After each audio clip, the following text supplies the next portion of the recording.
Hello, everybody. My name is Pete Van Dusen. I am the founder of Brain Trainer International. Been working in the field here for about 30 years. And Brain Trainer International is a company that has distributors in the European Union, in Brazil, in Latin America, Australia, and Oceania. And we here in the United States pretty much handle the US and Canada.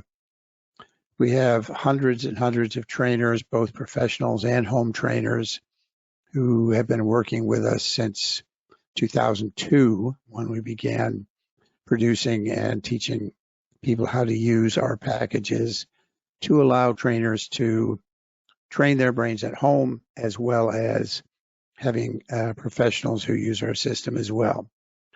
Today we're going to look at the issue of homeschooling, which is something that is a growing area of interest in the United States and Canada and some other parts of the world as well, and which I suspect with the lockdown and some of the things that will be following on from that may very well become a much bigger topic and something that's much more active in the time to come. We know that people who talk about changes in the economy that will follow on from this process of shutting everything down are essentially saying that more and more people are going to be doing do-it-yourself types of approaches, whether they're fixing things in their homes or taking care of their children or training their brains or whatever. And we've seen a growth in our business in that area over a number of years. So let's talk about home training and particularly homeschooling and how those two can fit together. To begin with, let's talk for a second about what is homeschooling. Initially, it was sort of primary education for, in many cases, kids who were not going to daycare or things like that. But over a number of years, it's grown to include both primary and secondary education. So there are children who are schooled at home all the way from kindergarten through 12th grade. In many cases, those children may be trained completely at home, either using resources from outside, sometimes from the school itself, sometimes from contract agencies. And with the increasing growth of the internet, there are lots of trainers or teachers and tutors who offer online support in a variety of academic areas to specifically help people that are doing homeschooling. Some people will use homeschooling only in particular areas and send their kids to schools for other areas. And to a large extent, it's pretty much something that's approved around the country, although the level of bureaucracy you have to deal with can be different based on what states you're in. Okay, and by the way, one of the things that's more recent is that the growth of what we see now are homeschooling university degrees, where it's possible for a person to continue to work from home and go ahead and get a bachelor's degree. Some places even offer post-grad degrees. So let's take a look at how the system has grown. In 1999 is the first number I could find for number of people who are being homeschooled in the United States, and that was 850,000. 4 years later, we had an increase of about 250,000, a quarter of a million in 2003, up to 1.1 million. In 2007, 4 years after that, the number was calculated to be at 1.55 million. So again, a little over 400,000. And 2012, it was 1.7 million, almost 1.8 million. And the latest number I've seen was in 2017, 2.3 million students from kindergarten to 12th grade who are currently using homeschooling as their primary school approach as opposed to public or private schools. It'll be very interesting to see the effects of the lockdown. First of all, because many children were kicked out of their schools back in March. And so they were affected by not being able to complete their school years. And since many parents also were laid off or lost their jobs and had kids at home with nobody to take care of them now, a number of people who had not previously been doing home-based schooling began doing it, at least temporarily, and learned about it and found out how it worked and whether they liked it or not. Now that we see a number of people talking about starting school up in the fall, but having children required to wear masks and gloves in school all day long, and also not being able to play together or eat together in the cafeteria, that I have to maintain the 6-foot distance. I think some families that I've talked to are really not particularly excited about the idea of going back to that kind of a school.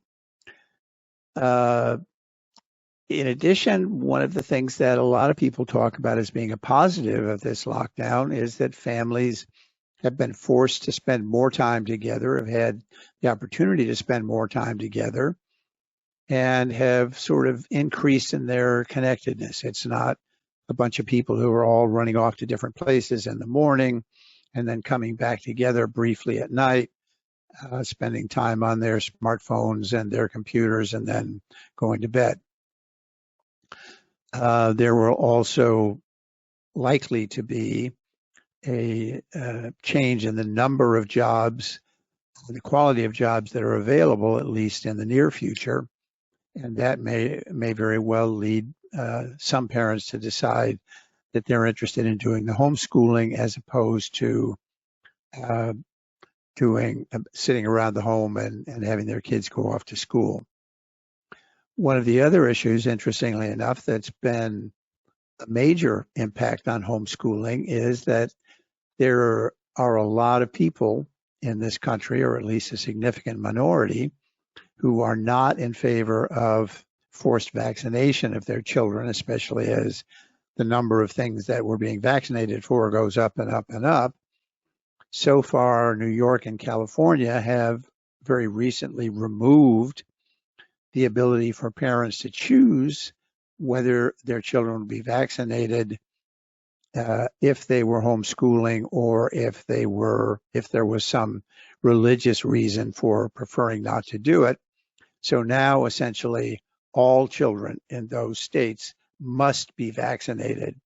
And that is leading some people to look at leaving those places.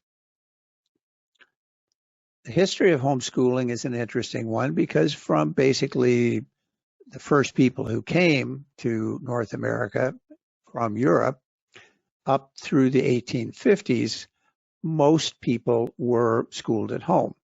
We all know the story of Abraham Lincoln learning by the fireside, using chalk and a blackboard to learn his letters and math and so forth. But most of the founding fathers and many of our presidents and leaders, national leaders, as well as people like Thomas Edison and many others later on, were in fact homeschooled. The tendency was in those days to really focus on classical education, looking at literature, looking at history, learning math, and so forth. Massachusetts in the early 1850s began pushing toward having state-run schools. And and requiring, I think around 1857, they began requiring, they had what they called truancy laws, so that they could require children to attend public schools and track them and force them to do so if they chose not to. Department of Education was formed in 1867, making education sort of a state-run process. The idea in this period, actually starting in the late 1780s and 90s, the move toward an industrial revolution with mass production and people living in cities instead of on farms and so forth, that created the concept of the state being the most important body. In the United States, prior to that, it was individual states, not the federal government. And so we began to see, even in places like Europe, where they still had kings, the states began to be formed, the countries, and they began to have an interest which they recognized was very involved with education. Education from the beginning has not only been an issue of teaching, but also one of socialization, creating good citizens. As we moved further into the 1800s, of course, more people, as I said, left the farms, moved into the cities. So bigger schools began to be formed. And essentially what we talk about as assembly line education, that is that you have a small number of workers and you produce a large number of objects, namely students, children, became a value. Of course, one of the difficulties with the assembly line is that you lose individuality. People pretty much have to conform to whatever it is the assembly line is producing. So that became an issue in the 1970s with the revolution that started with the baby boomers. First of all, the idea that children had to have a job, and that job was going to school. They went to school every morning with their lunch pails, just like their dads and moms did. If they worked outside in factories, and they stayed there until the bell told them they could come back home, and then they had stuff that they had to do when they got back home. So that a majority of the time that children spent was not necessarily with their families, it was with proxy parents. Those were their teachers. The teachers were the people who did a lot of the education, not only didactic education, but also teaching people about what it meant to be a good citizen and so forth. One of the things that, as a result of that, particularly as a result of the state being involved, was that children were taught to be institutionalized. They learned that they were supposed to work in institutions and in organizations, and they had to follow the rules. And so the idea of individual values being important really went way down, and increasingly there were issues related to the culture that became part of the school. The Pledge of Allegiance and many things like that were part of the school because at that time that was a value in our country. Ivan Illich was one of many thinkers at that time who really wrote a lot about the school systems and how they were really not beneficial to the development of young people. Illich said that basically the school system taught conformity. If you can remember when you were in school, or if you have children in school now, you know that the important thing is not necessarily what you know, but how you know how to do things. So one of the things that's very frustrating for parents and for a lot of children is that children whose brains are able to process mathematically very quickly, almost intuitively, will answer all the questions on a math test correctly and get a 0 because they didn't show their work.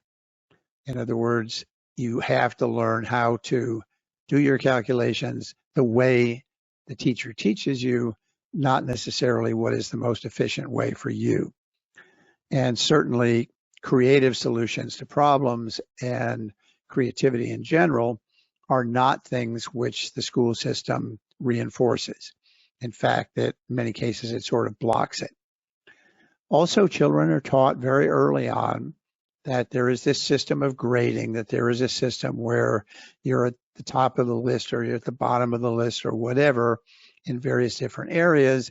And that's something which is academically very positive, but in terms of how people actually operate in the real world, it's not necessarily so useful. Entrepreneurs, for example, really usually don't do very well in that kind of a setting. And many people learn to categorize themselves based on that model of progress. So one of Illich's most well-known phrases was, the right to learn is actually curtailed by obligation to attend school. There are systems like Montessori and others that for decades and more than that have allowed children to learn in a more open way, in ways that work with them. And those approaches tend to be very, very successful, but not available to many people because they're expensive. Also, because children spend the great majority of their time not with their families, not with necessarily their parents, but with a peer group that judges them and guides them in terms of how they're supposed to behave and act and look and what clothes they wear and what they listen to and what they believe. So peer-based socialization starts at a very early age.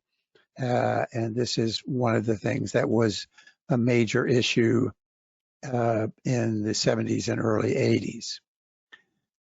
In the 1980s, there was a stronger move toward homeschooling that really began to take off, and that was primarily run by or dominated by religious groups, by born-again Christians and evangelicals and so forth, who wanted to have the child's education include an orientation to religious values and awareness of how their religion worked and how it applied to the world around them. However, in the last few years, the last decade or more, we've seen that the homeschooling population has moved into secular groups as well as other religious groups. Of course, there for a long time have been Catholic schools and schools that were actually owned by and run by religious orders. But for people who couldn't take advantage of that, homeschooling was an option. The most recent studies have basically demonstrated that that population for whom the primary reason that they homeschool is because of their desire to include religious and spiritual issues in the education is dropped down to about 36%. So close to 2/3 of the people who are homeschooling may be including those issues in what they do, but that's not their primary reason. The biggest issue in the most recent studies that related to why people decided to homeschool was concern about the school environment. And very interestingly, I have a brother who was a teacher for pretty much his entire professional life. I have one of his sons is a teacher, and I've got a nephew who's a teacher, another nephew who's a teacher, and all of them have essentially the same concerns about the school environment that homeschoolers have. Very common when you talk to teachers off the record, they'll be concerned about things like the quality of the school environment, how much of it is bureaucracy, how much of it is actually about the quality of education. That's something which many studies have raised questions about the results that we get from the school systems, the public schooling systems. And now the idea of socialization, where among other things, there are stories of children who are 6 years old and 7 years old being taught as a part of the curriculum that there is no such thing as boys and girls, and that they should not consider themselves to be boys or girls, raising an issue which is probably way early in a child's life to have to think about issues of gender and so forth. But because that's something which is an important issue for some in our society, it's actually being pushed into the school systems.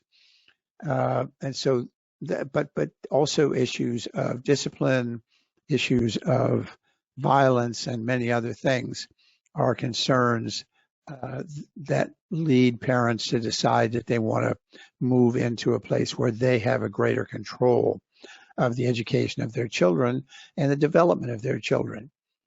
And as a result of the changes in the internet, especially probably over the last 10 years, there have been a lot of resources that have been developed that can be used remotely so that parents who choose to homeschool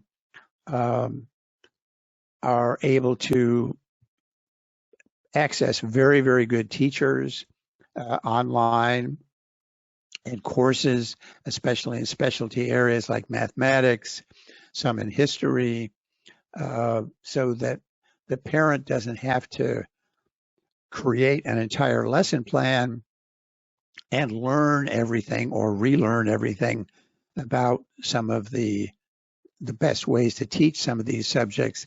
They can actually use resources that are available, some of them for free, most of them for fairly reasonable amounts, up to and including entire courses for children of a particular age. In fact, some of the charter schools, which have been very successful in terms of academic outcomes, also use or produce those kinds of resources. In the beginning, for up till the early 80s, pretty much it was not legal to homeschool your child.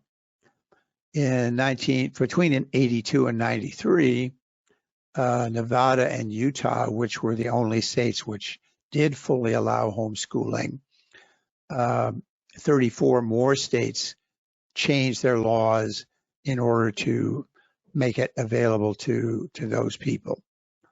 And by the time we got to 1993, really only Michigan, North Dakota, and Iowa still didn't allow it to be legal. Now, however, it is legal to homeschool in all 50 states, but each of the states has its own requirements in terms of how you demonstrate that you are doing something appropriate, how you test to make sure that your children are doing okay, what curriculum you're teaching, and so forth. The issue has gone to court a number of times, and the Supreme Court has ruled that parents have a fundamental right to control the values and curriculum of private education of their children, free from state interference. Key word there is private. So they can consider working at home with their student as a private school, and therefore theoretically free from state interference. Not completely, but that sort of depends on the state. The standardized tests, which have been used, by the way, to compare results of homeschooling compared to public schooling in heavily regulated states that have all kinds of strong requirements in terms of curriculum and reporting and all of those kinds of things, really don't do any better than the states that are the least regulated. So there's no valid reason in terms of outcomes for states to make it more difficult to homeschool, but unfortunately that is the reality. What's really interesting is if we look at schooling as being something where we want to be able to educate people, then it makes sense to look at how well people get educated in private schools, home schools versus public schools. And here we're going to talk about one of the major issues, one of the major concerns that probably to some extent drives regulation. That is that there are two types of homeschooling situations. One which is called structured, that is, the parent actually has a plan. There is a regular period of time that they meet. There are perhaps external things that are done besides just studying. And they may be using resources either from some public schools or online resources, or groups of parents who get together and have a tutor that helps them and so forth. So let's look at some of the results of outcomes. First of all, there was a study done with matched groups of children 5 to 10 years old from structured homeschools versus public schools in 5 of the 7 academic test areas which were graded. The structured homeschool students were actually a whole grade level or more better than those who went to public schools.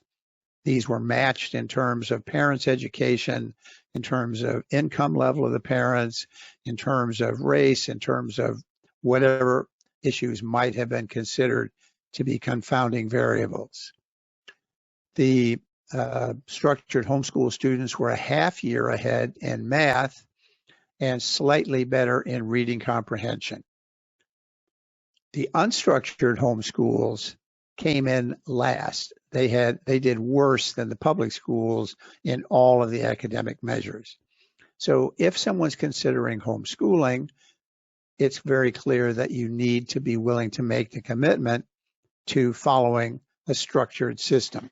And there are tremendous resources available via the internet, via magazines, via groups or around the country to help people get started and to make them aware of the options for structured homeschooling. There was a study done in 1999 with 20,000 students who they compared structured homeschooling with public schools. The median score for the homeschool students in a variety of different measures was 70 to 80th percentile. That means that 70 to 80% of the other children in the same age group scored worse than they did on the test. There is another study back in 2017, jumping down a little bit, was a meta-analysis which actually looked at all the studies that could be found that were well designed and published, comparing how standardized tests demonstrated the effect of structured homeschooling versus the public schools. The standard homeschooling children on the average or of the mean, the median, I believe, of this one was that those students scored in the 65th to the 80th percentile. So they were better than 2/3 to 4/5 of children their age, whereas the public schools scored in the 50th percentile. That is, they were average relative to other people. other children of the same age.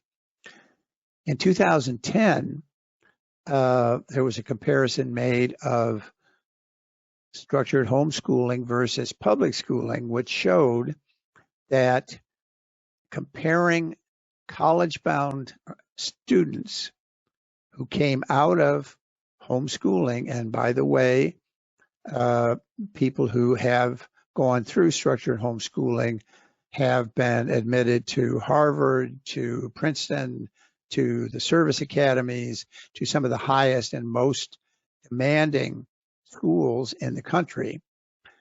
66.7% of those who were structured homeschoolers graduated compared to 57.5% who came out of the public school system. And the structured homeschoolers also had higher grade point averages. The 2014 study showed that the structured homeschoolers had higher SAT scores than all college-bound students. So in other words, comparing them against people who had gone through the public school system, on average, they were significantly better in terms of their SATs. And a study that pulled together information from studies in 2008 to 2013 showed that structured homeschoolers beat public school people in their knowledge of math and their performance of math in all the various different tests that were used and in each one of those years. So pretty clearly, the benefit of individualized education, small class sizes, and working with a teacher who's motivated by family ties as well as by a job has an effect, a positive effect on people's learning. There are other results which have been interesting that have been demonstrated. There is a set of adaptive behavior scales, a study using those to look at how mature and well adapted children were. The structured homeschools came out with their children in the 84th percentile.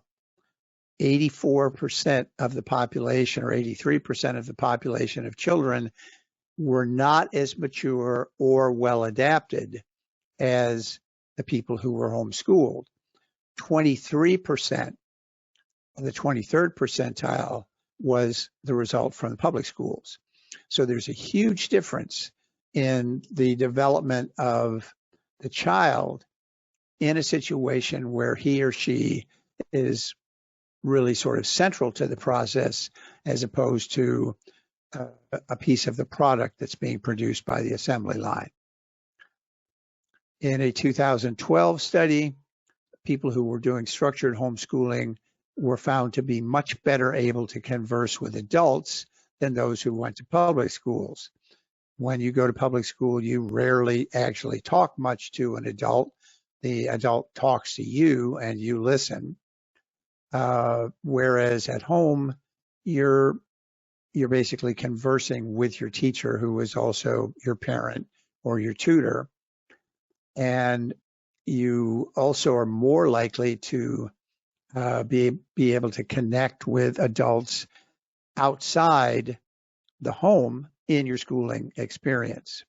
So instead of having the child that comes home at the end of the day and you say, you know, how was your school? And they say, and that's okay. That's what you leave it at. Schooling is more of a topic with homeschoolers, talking about how things are going and what we did today and what we learned today, all of those kinds of things. The structured homeschoolers also demonstrated a greater sense of self and a sense of their independence versus the need to conform to their peers. Makes sense because essentially it's the self who's doing the training and you're working directly with an adult versus being most of the time with your classmates and worried about where you fall in that population of people. Another thing that's very interesting is that in structured homeschooling, the academic work is generally somewhere around 3 to 4 hours a day. So the child is not getting up early in the morning, getting on a school bus or being driven to school, and then sitting around in a homeroom or whatever, waiting for school to start, changing from one place to another, depending on bells, and then having hours where in order to get the assembly line to work properly, there are always some students who are sort of wasting time, and then traveling back home again. So children are often away from home for 7 or 8 hours during a day, which is nice for the parents who are working. But in that time, they basically get 3 to 4 hours of education and not individualized education. So that means that a child who's homeschooling has a lot more freedom to do other things. Those things can be reading or going on field trips or watching movies or whatever, doing projects. But the child, or going out and playing, having fun. Those are things which are a real plus in terms of child development, comparing structured homeschooling versus public schools. Much greater sense of connection with the family because you're in the family pretty much all day. So hopefully that in the family situation, especially if the parents are motivated to say, we want to take responsibility for the education of our child, that's a good thing. And issues with structured homeschooling students, there's a clear demonstration that the likeliness of them to smoke or to use drugs is way lower than it is in people who go to the public schools. Reasons for people to choose homeschooling. This is based on several studies. About 25%, the school environment was considered to be an important issue. Certainly, there were a number of places where people expressed objections to the content of the classes and even to the curriculum. That one of the things that you become clear on now, you can watch on YouTube a variety of people from Jay Leno to others who have gone out on the street and found young people, high school graduates, people who are in college graduates, and ask them a series of questions like, who won the American Revolution, or things like that.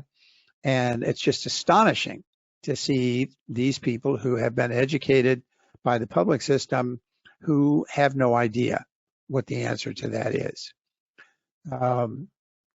So there is a question about how much real American history is taught, or at least how American history is taught, what we learn about our country, what we learn about our culture and so forth, how that has changed over the years. And many parents are not happy with that as well. So there are the socialization issues, there are the political issues, which are increasingly a part of the school system, as well as the curriculum. But also critical are issues like bullying. There really isn't bullying or violence in homeschools, at least there shouldn't be. Sexualization, the number of children who are together, the fact that children are really not very supervised, except when they're in the classroom sitting quietly and listening to the teacher. A lot of material, especially with the internet making things so available, makes it into what people learn in their peer groups. So we see, looking at just the way that young children dress, and their orientation toward how they relate to the opposite sex or to their own, those are frequently seen as being things which are inappropriately early in the life of a child. Issues of drugs and alcohol, obviously, those issues are in school systems because there are children in those systems who have older brothers and sisters, who have parents, and so they bring those things into the public school. The dissatisfaction with academic instruction. This is another thing, by the way, the first issue is one where in many cases the public school teachers will tell you the same thing, that they are cops as opposed to teachers in many cases, because they have to try to manage the classrooms, which are filled with people who are not very socialized and not very mature, and who are bringing issues outside of education into the classrooms, but also the fact that they're supposed to now be teaching things which don't really have to do with the reading, writing, and arithmetic curriculum. Dissatisfaction basically has to do with the fact that smaller class sizes, obviously the class size might be one if you're homeschooling, or it might be a couple of children in a family, or it might be several families who go together and bring their kids together to work in a homeschool situation with one or several of the parents involved. That's very, very important. We know that that is an effect that improves education. If it's individualized, then each person learns in his or her own way, and the training and the teaching can be done based on the individual learning styles. Also, since the homeschoolers tend to be using a curriculum which is focused on reading, writing, arithmetic, history, and literature, as opposed to racial studies or sexual studies or any of the other things that might be appearing now, certainly are in universities, the students are much more aware of and able to recall and use information about those actual subjects as they grow older. In some cases, one of the important issues still for many people who homeschool is the desire to include religious values in their education. When the child is at school for 8 hours a day and the mom and dad basically get them off to school in the morning and then catch them at the end of the day when they're tired and just want to have a little bit of time to be able to do things that they enjoy or to get back together with their peer group on gaming or whatever, those values often are available when you go to church once a week, if you do, and then they're not necessarily integrated into the way a person learns to deal with life. So for those for whom that's an important issue, homeschooling offers an opportunity to really integrate those issues into the educational process. Also, there are children who have physical issues, who have mental issues, or who have very different learning styles. And in the schools and the public schools, they will tend to be separated off into special education groups where their ability to really learn very much is limited.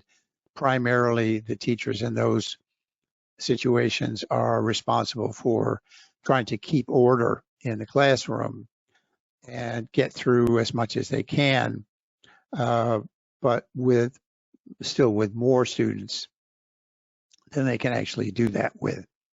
So if the child is being schooled at home, then the physical issues can be dealt with. There are no issues of stigmatization from other students. Same thing with people who have difficulty with attention, with impulse control, with anxiety, or any of those kinds of things.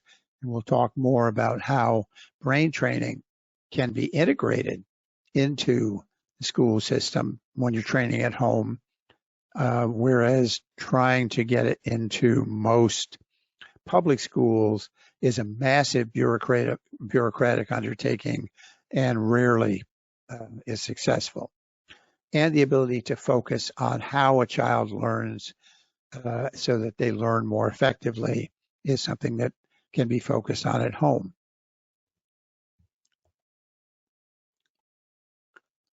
One of the newer things that we're seeing, and I suspect we're going to see grow a lot in the next couple of years, is the issue of home university, homeschooling for a university degree.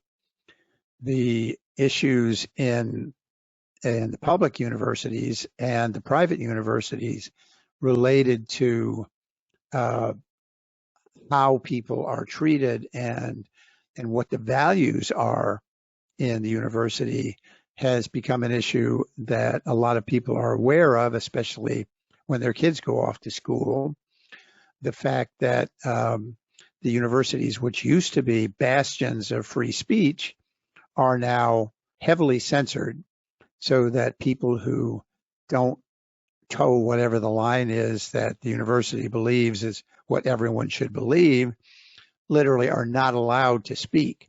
And if they are invited to come and speak, then students, with the support of the faculty and the administration, will literally shout them down so that their opposing points of view can't be listened to. Another big issue is that any of us who have worked with real trauma, children and adults who have experienced trauma in the sense that we usually talk about it, are now sort of being lumped together with people who claim to have been seriously traumatized by hearing an opinion that they didn't agree with. So the concept of trauma and the fact that the university then says, well, we have safe spaces, we won't allow anybody to say things that might hurt your feelings or might upset you, that seems to be almost the opposite of what education was originally understood to be. So those are things which are leading many families and in some cases students to consider whether or not going to a university and getting into that environment is really the way that they want to continue their education. Worse than that, or equal to it at least, is that the cost of a university education has become absolutely absurd. It's grown much faster than the cost of living, and it hasn't grown because of an increase in the quality of education. In fact, as I mentioned above, there's question about whether the quality of education may actually have gone down at the same time the cost has gone up. So the result of the very high prices has been that we have a whole generation of students, perhaps more than one, who are leaving schools having completed a degree or not having completed a degree, who have absolutely massive levels of debt, because it's very easy for them to borrow money, not from banks anymore, but literally from the federal government, so that a child may well, or a young adult may well leave school owing $100,000 or more and having a degree in white studies or black studies or women's studies, which have fairly limited applications in terms of getting income. So it becomes something where a whole generation of people are in a position where they can't buy a house, they can't afford to think about being married, they can't afford to think about having children. They basically live in their parents' basements, the sort of stereotype, and play video games all day. So those are things which have really raised a lot of questions, including the fact that there are lots of people working at McDonald's who have university degrees in a variety of different subjects, some which would not be considered to be political degrees, but the old liberal arts degree or degree in math or something like that, who can't find jobs, and so they end up working wherever they can. As a result, there has been an increase. There are now actually several universities which are completely online. They don't have bricks and mortar. Their teachers produce their coursework online. The students can do it at their own convenience, where they want to, when they want to, so that they can work or they can have a family and be getting their degree in a variety of different topics and subjects, and doing it for a dramatically lower cost, so that they leave the university with something that hopefully is useful, ideally something that they've been able to be working in during the time that they were going to school, so that they were getting actual experience and without a huge amount of debt. But more recently, we see that many of the private and public universities now offer online degrees. So what we have is a tremendous number of places where a person can get a degree from Purdue, from Harvard, from University of Florida, from many other institutions, which are completely done online. They still have access in many of those universities to the placement services that the universities offer to students who go through the courses at the university. So in terms of helping to find jobs and things like that, they have that benefit as well. They don't have the cost of tuition, at least nowhere near as high. They don't have housing costs. They don't have the fees and so forth.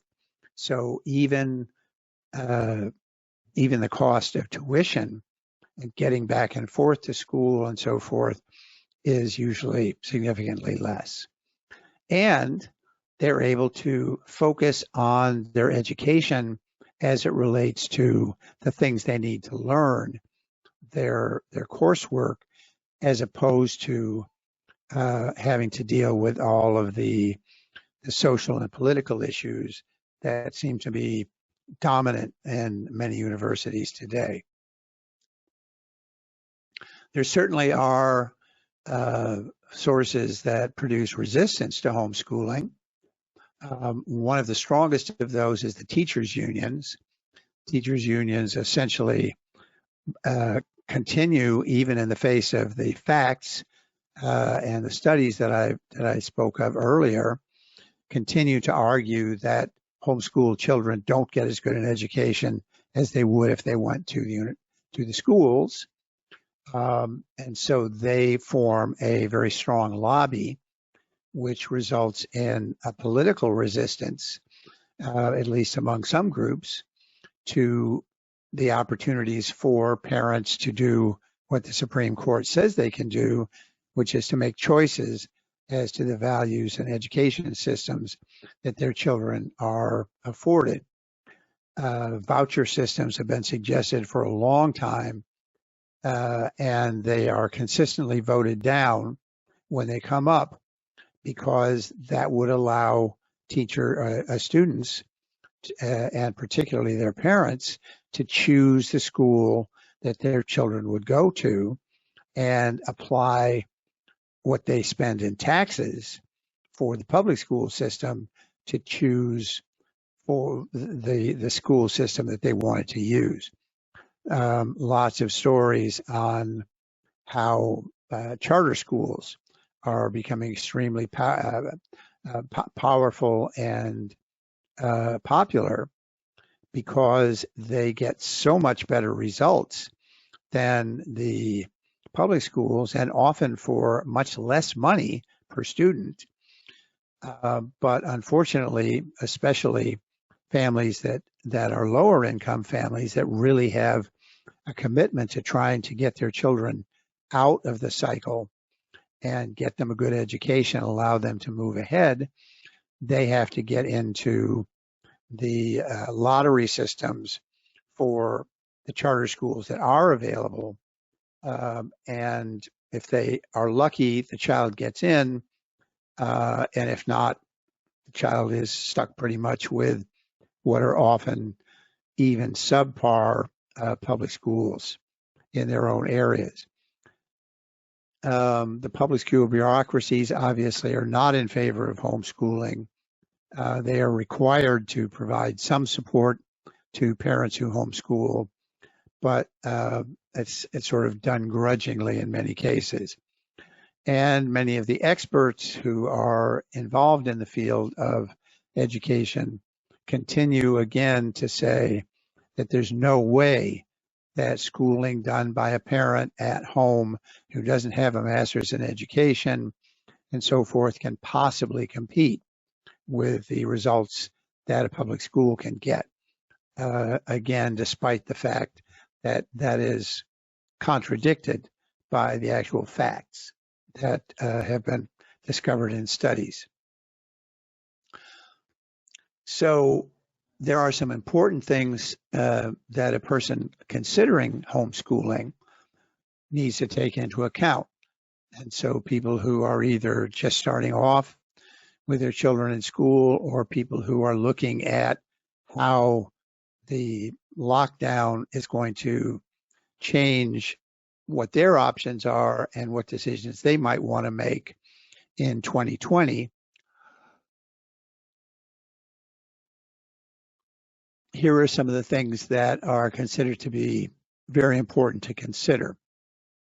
And again, if you do a search on the internet, you'll find a number of state organizations of homeschoolers, national organizations of homeschoolers, magazines, lots of books, as well as online programs that can help you sort of go through and make a decision about whether that's something you want to consider. So the structured approach as opposed to the unstructured, as we talked about earlier, is crucial. If you're not planning, if you're just planning to say, I'm not going to send my kid to school, I'll just keep him at home, we'll watch TV, we'll read a book every once in a while or something like that, then don't do it. The public education will still beat what you can do with no education. But a structured approach where you actually have a plan for what subjects you're going to teach, what the child's going to know at the end of the training period, how you're going to provide the information and so forth, that's very important. And that's an area where there's a lot of resource available to you. So researching the curriculum options is a very important place to start in terms of figuring out how much is it going to cost me to do this, and is it going to cost me anything? So you have the free systems. There are free curriculum systems, some of which appear to be very good, and some of which are sort of, like anything that's free. They may have some benefits, but not necessarily of the highest quality. There are a variety of paid systems, some coming from the schools themselves, and some things like the online schools, which pull together very good teachers and produce coursework so that you have someone who does the didactic stuff, and then the parent can work with the child in actually implementing it, helping the child to understand it, being able to pause the presentation and work with the child to make sense of it and talk about what they're learning and so forth.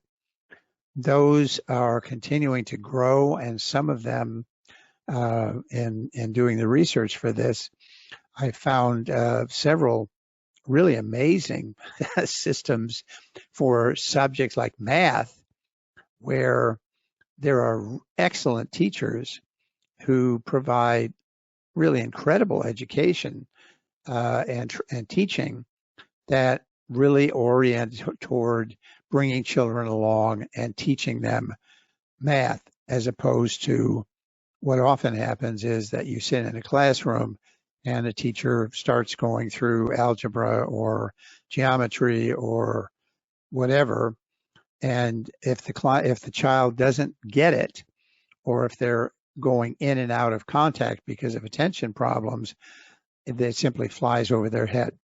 If they don't do their homework at home, they're lost. They don't know what's going on. So those things are available. And in many cases, schools work with parents who decide to do homeschooling for certain subjects, send this child to school for other subjects, and they even have in a number of schools what are called advanced placement courses, where a student who is moving ahead very well, ahead of the curve in math or in history or in language or whatever, those children can join those courses, can test into them, and actually be earning college credits while they're still in high school, so that they're ready to go to college with a little bit of a head start. Those things are all available now, which weren't necessarily available 10 years ago. And I'm guessing that, as I suspect we'll see homeschooling increase in the fall, I expect also that there will be increases in the options that are available to parents who decide to homeschool. The other thing to really consider is that one of the great benefits of homeschooling is that you can actually take the child out of the classroom and learn things that you've been learning didactically in the real world by integrating the real world experience with what you learned in school. Taking trips to see things, see places, and taking tours of museums and going to libraries and many other things that can be integrated into the homeschooling experience and make it more interesting to both the student and to the teacher. So let's talk for a second now about the reason that I'm interested in this. We have for a number of years had homeschoolers as a part of the population that we worked with who are doing home-based brain training. And we found that that is an extremely powerful opportunity to help a child improve even more the outcomes that they get. First of all, one of the things that we have to recognize is that in assembly lines, which is what the public schools are, there is a sort of range of people who are acceptable to go through the assembly line. All of us who've been to public schools ourselves know that there are kids who are sort of on the edge of each class and who simply go and sit through the class, but they don't really get anything. And many of those don't complete their high school education, or they complete it, but as I've had clients that I worked with, one in particular that I can recall, who at the age of 18 could not read one paragraph and tell me what the key points in it were. And when we started digging into that, discovered that, in fact, he couldn't read anything. He was 18 years old. He was a senior in high school, and he literally was unable to read.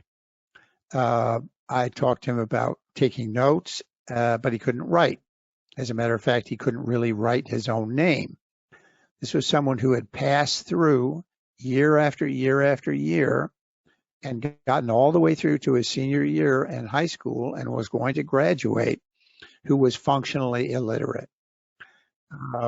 So that was a person who managed to sort of slide through, but many who are, because basically he was not a serious problem for the teachers. He didn't disrupt the classroom, but there are children who are more disruptive, uh, who have trouble sitting still for hours and hours in a small room with a whole bunch of other children, and can't really control their impulses to talk to the other children or talk out loud or do things when they feel like them. So those children, as a rule, tend to get identified, and the parents are informed, you need to take this child to a psychologist or to a psychiatrist, you need to get some medication, you need to get a diagnosis. And so the child then is sort of pushed out of the mainstream off into one of the sort of side roads. As a result, those children don't do very well, and they also have the issues related to taking psychoactive medications starting very early in their lives. And they also have medical records and education records, which label them with a whole bunch of different kinds of problems. And those records don't change as we get older. There is basically in the public school an unnatural environment and set of expectations for children. Children are expected to be able, from a fairly young age, 6 or 7 years old, to just go into a room with 15, 20, 25 other children. Instead of talking to them, instead of playing with them, instead of any of those kinds of things, they sit individually in a little desk and they sit there for 20 minutes, 30 minutes, 40 minutes at a time while someone talks to them about something that they're supposed to be learning. If they happen to be good at processing language, then they may be able to learn from that. If they aren't so good at that, if they sort of drift away, or if they think with images instead of with language, then they have a difficult time. And there the adults are not basically their friends. They aren't necessarily even their teachers in the usual sense, because the teachers are put into the role of controlling the classroom. When you talk to teachers, they tell you that's the first thing you learn.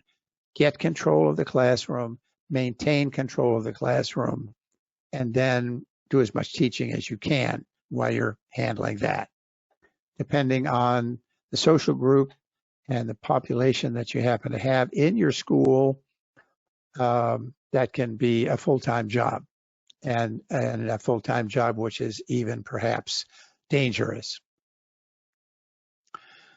So the other issue with the school system, which is to some extent what you would hope would be unnatural, and that is that the child is in a very social situation, and there is a huge amount of stress, if the child cares at all, about getting along with his peers, about doing things that the peers think is cool and so forth, and getting along with teachers who essentially are going to simply be grading and judging how well the person is doing, both in terms of behavior and in terms of academic expectations.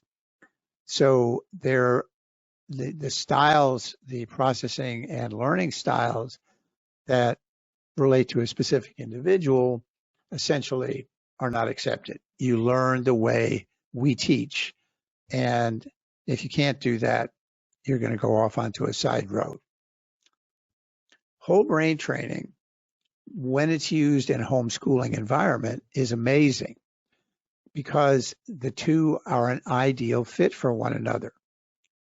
First of all, because you're doing 3 or 4 hours a day of educational work, the opportunity to fit in 20 to 40 minutes a day of training, which is something which is not necessarily an educational task, but something where you're basically perhaps watching a movie, you could be reading an ebook, you could be doing a variety of things on the screen and getting feedback to your brain to tell your brain, move a little bit in this direction, move a little bit in that direction.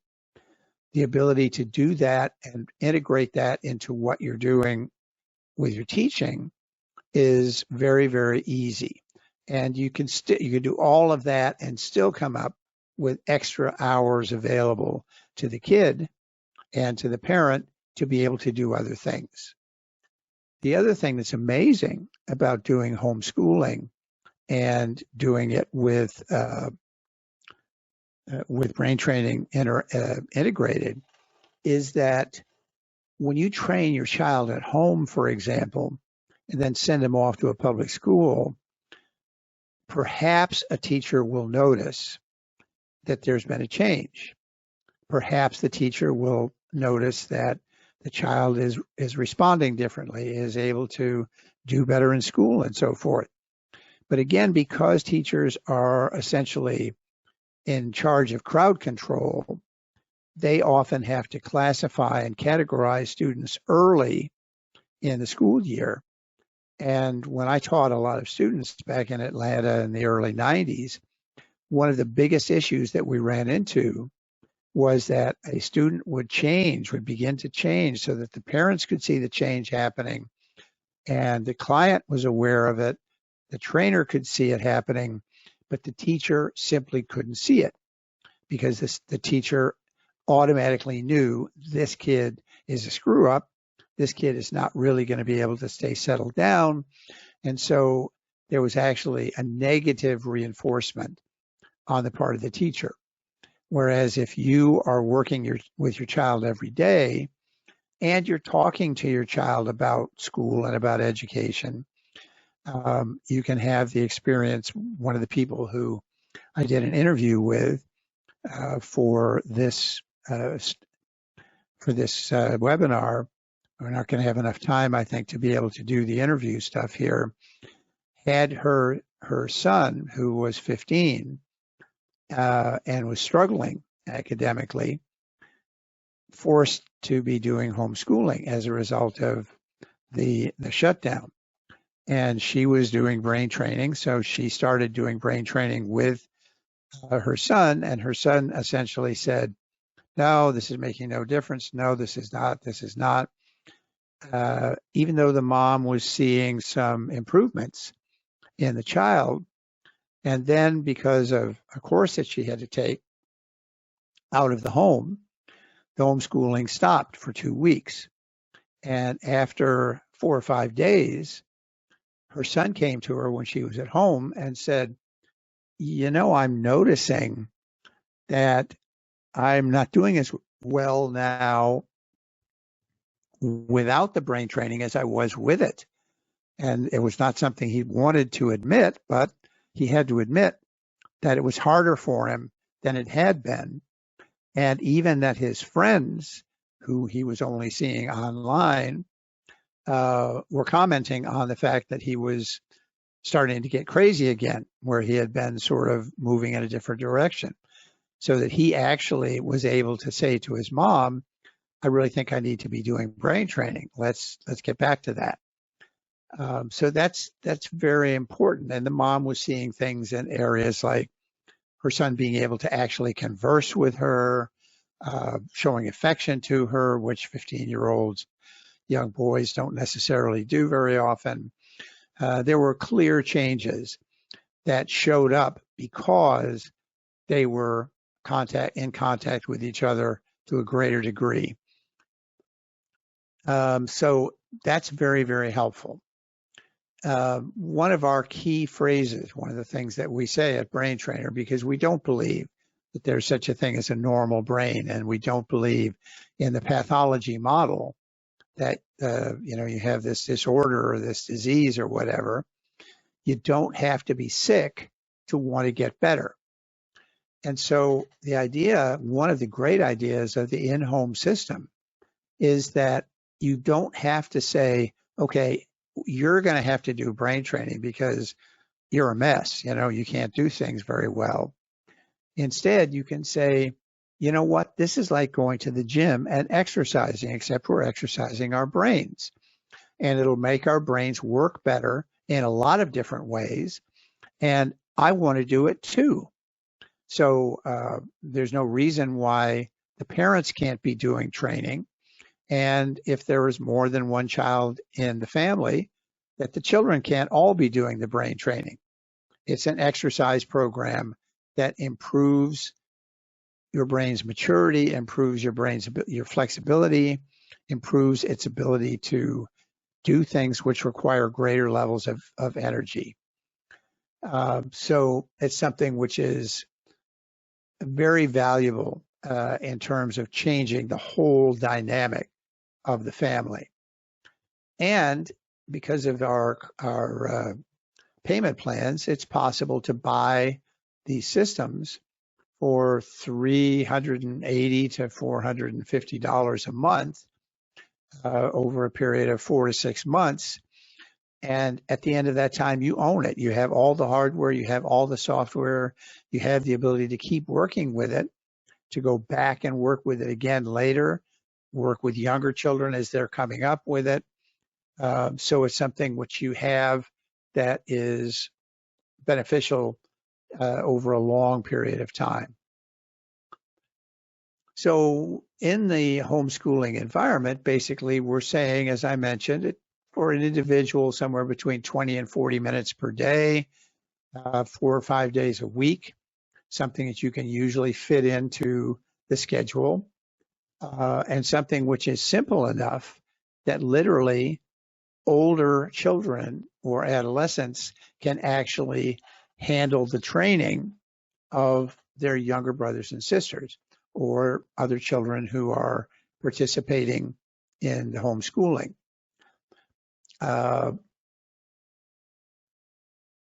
And you can, as I said before, it allows you to, let's see, I think I already did this. No. Track the changes as you go through the schooling. Cost-effective ownership. Yeah, we talked about that. Individualized. This is an important thing, that with whole brain training, you're working as individually with your student's brain as you are with the learning experience, so that every individual who does the training, the mom, the dad, the children, whoever, those people are working on a custom training plan for their brains. It's individualized. It's not the same thing for everybody. So one person who has difficulty with being very impulsive, another who's anxious, another who is perfectionistic, another one who's distracted by everything going on around them. Those people will all be training their brains to achieve different changes that will make them more successful, not only in the homeschooling environment, not only in the family, but in their lives.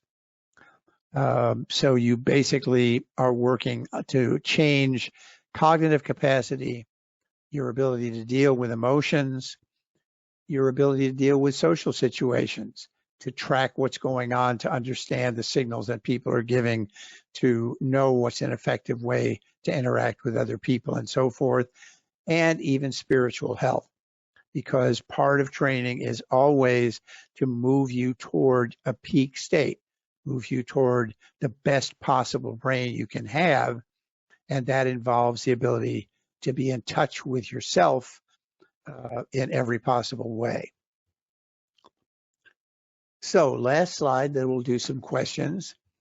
Whole brain training is based on a high definition assessment. We look at anywhere from 12 to 20 different places on each person's brain. And we look at what are the things that person wants to change, and then produce a customized plan. Essentially, if you buy the system, you actually record the data at home using your own system. You send it to us, we process it and send you back the training plans. The hookups are very, very fast and easy.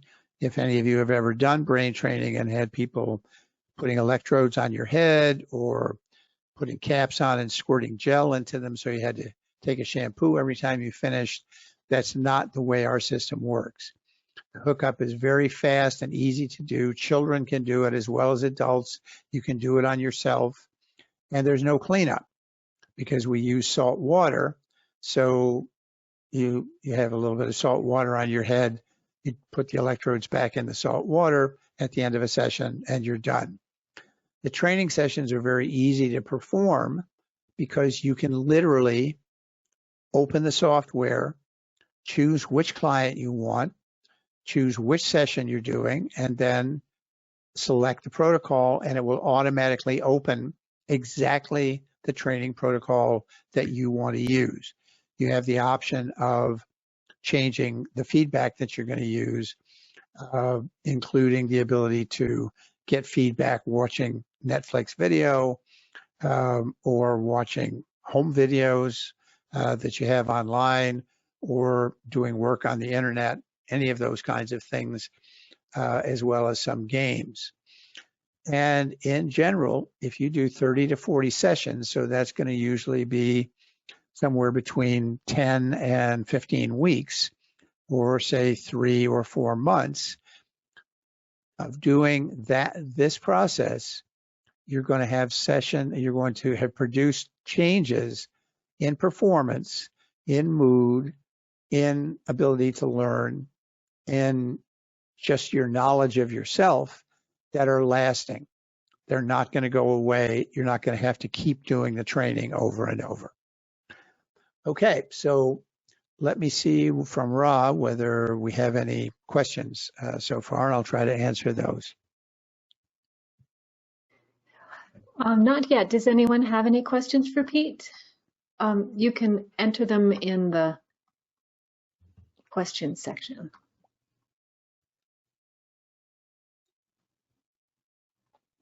Or you can raise your hand.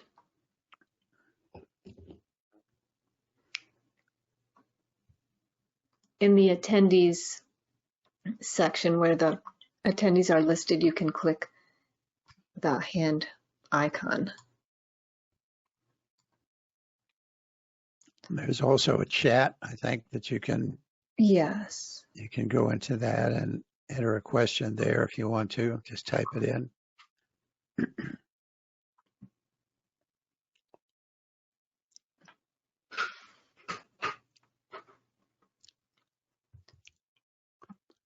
Let me show you.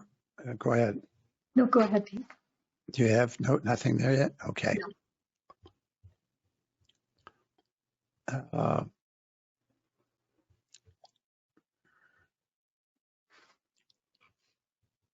We have a couple here, Pete. Okay, go ahead. Tony asks, can I get a specific theta-beta ratio? You mean with the software? Well, the theta to beta ratio, for those who don't know it, which is probably many of you, is a way that is used to measure how much a brain is working in a creative intuitive state, which is theta, compared to how much it's working in a logical rational state, which is beta. Since it's a ratio, the higher that ratio is, the more the brain is stuck in creative intuitive thought, which is not very popular in the school systems. And the person who has a high theta to beta ratio tends to be thinking pictures and be an image-based processor, whereas a person who has a lower ratio, more dominated by fast speeds, by beta, that person will tend to be very logical, rational, language-based, and will often do better in school. However, I'm not sure how much you know about theta to beta ratios, but the theta to beta ratio can also be too low. People who are anxious or people who are obsessive, people who are perfectionistic, often have too much beta and they can't shift out of it. So they then oftentimes have difficulty paying attention because they're always worried about something.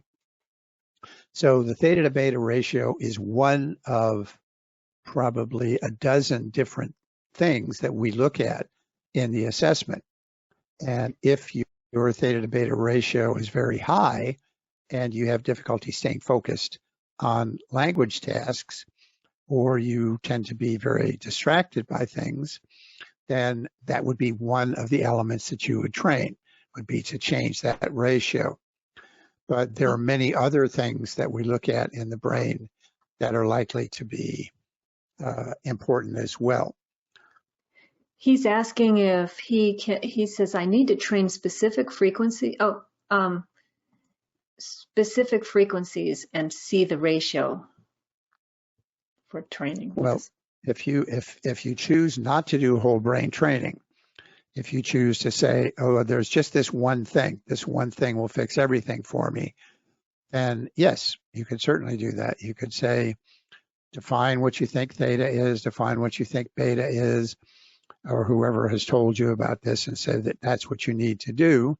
Define those very easily in the software and train, either train down the difference between the two or train theta down and beta up or whatever it is. But whole brain training is a much more powerful and complete system because very rarely, in my experience, have I seen a person where the theta to beta ratio training that achieved more than temporary results, because it's only a small part of the whole pattern of the way the brain works. But yes, you could do that if you wanted to do that. Okay, and Keith asks, how would we watch Netflix with the shadow? You would open your browser and you would start downloading or start playing a video in the in the software, the training software. You would tell the brain what you wanted it to look at, or actually your training plan would actually have a protocol already set up for that, so that let me see if I can figure out how to do this real quickly. Okay. So here's a training screen. And if I go up here to this folder, I can go here and I can say, I want to train Pete. And block 1 would be the first of the 5 sessions that I'm going to rotate through. So I'll say, yes, I want block 1. And then it will tell me here are 3 different trainings that we would recommend for block 1. So this tells me I've got to use the Balance 2C, T3, T4 are the sites. These are the reference sites. I'm going to train with eyes closed and eyes open. So that's all you need to know to put the electrodes in the right place. So I'm going to choose this and then I'm going to say load it. And it will now actually load that protocol already set up the way that my training plan has been designed, has been set up for me to train. And I'm going to be decreasing the sum of 2 to 9 hertz and decreasing the difference of 15 to 38 between 2 sites. That's more than you need to know, and you don't need to know that. But if I have a shadow as my feedback, then what I can do is, let's see if I can figure this out.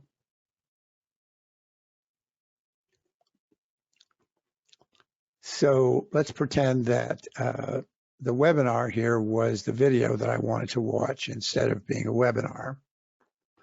I can simply say, okay, I want to click on this icon beside the shadow, and I want to show the shadow, and there's the shadow. I can drag the shadow over, and I can resize it so that it covers the screen that I wanted to watch, which is the webinar. And then I can fix it so it'll stay right there and decide how dark do I want it to get, how light do I want it to get, how smoothly do I want it to move. And as soon as I could also set to have the volume change if I'm watching a movie or not. And now once that's set up, when I actually start doing my training, when I click on the play button, the brain, this is going to look at the sites that I have set up, and it's going to measure the things that I want it to measure. The targets here will set themselves, and as the brain gets closer to where we want it to be, the shadow will become clearer. As it goes in the wrong direction, it'll get darker. So I've got something I can be watching, the webinar or the video or whatever, that will keep my mind involved. But at the same time, my brain is getting information from the shadow, so that my brain is saying, what am I doing that's making that shadow get darker or get brighter? And it's able to learn to change what it's doing that way. Well, very good. I appreciate you guys coming. If you go to the website of brain-trainer.com, on the left side of the homepage, you'll see a link for Brain Trainer U, and there is a free course there that you can join just by putting in your email address and a password, and that will allow you to go through the course called Intro to Brain Training. They're all very short, maybe 5 to 12, 14-minute sections, lessons that you do online, and you'll be able to learn more about brain training, how it works, and why our system works the way it does. And hopefully, if you have any more questions, you can certainly go to the website and click on asking for a consult, send it, and I or one of us will get in touch with you, set up a phone contact or email contact so that we can answer your questions in detail.